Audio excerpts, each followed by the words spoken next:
Hi, everybody. Joe Cioffi here. Weather in 5 days and 5 minutes as we get closer to the weekend and taking a look at the watches and warnings. Pretty quiet in the east. Just a few leftover wind advisories up for New Hampshire and Western Maine. Otherwise, we have to go out to the west where it's busy with the latest winter storm, blizzard warnings in the Sierra Nevadas, blizzard warnings in parts of in southeast Nevada, winter storm warnings in Northern California, the southern half of Oregon, and then up the Cascades, even near the coast at some of the higher elevations closer to the coast. We have winter weather advisories and winter storm warnings.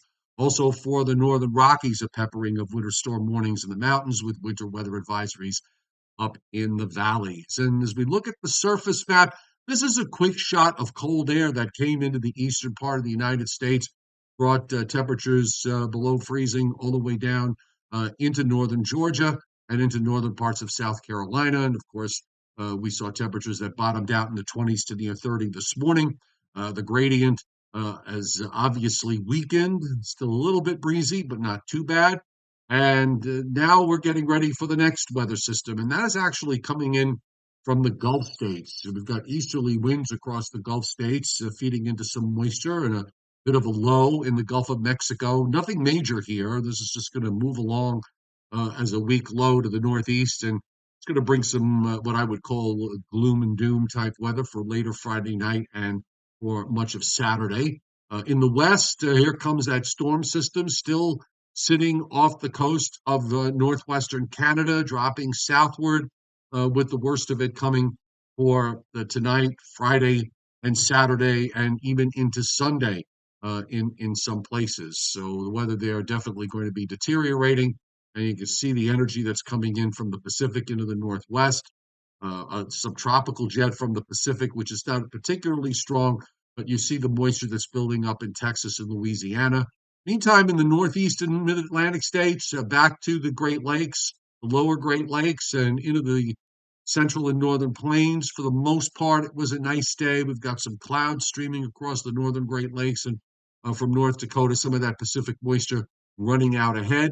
And as we check out the radars late this afternoon, quiet all the way down until you get to the Gulf states from Georgia on westward, some patchy areas of rain developing, and there's some steadier, heavier rain across Arkansas and into Oklahoma and central Texas. And of course, the radars are very busy right now in the west, from central and northern California northward up to through Oregon and Washington and on up into Idaho as that winter storm gets underway. No severe weather risk to worry about for the next 3 days. We do see, in terms of precipitation over the next 7 days, an inch and a half to 2 inches.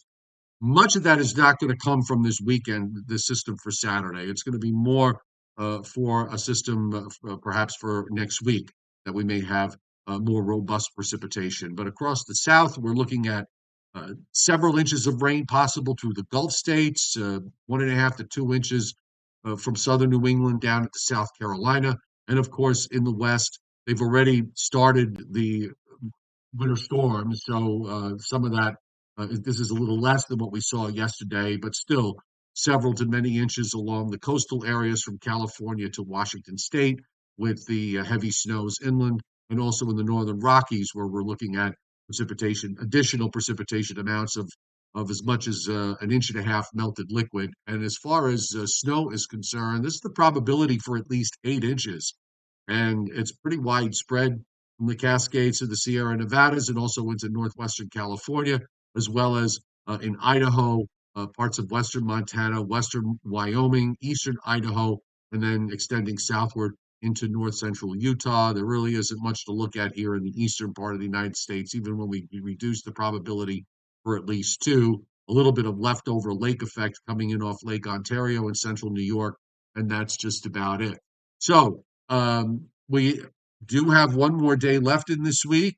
Friday is March 1st.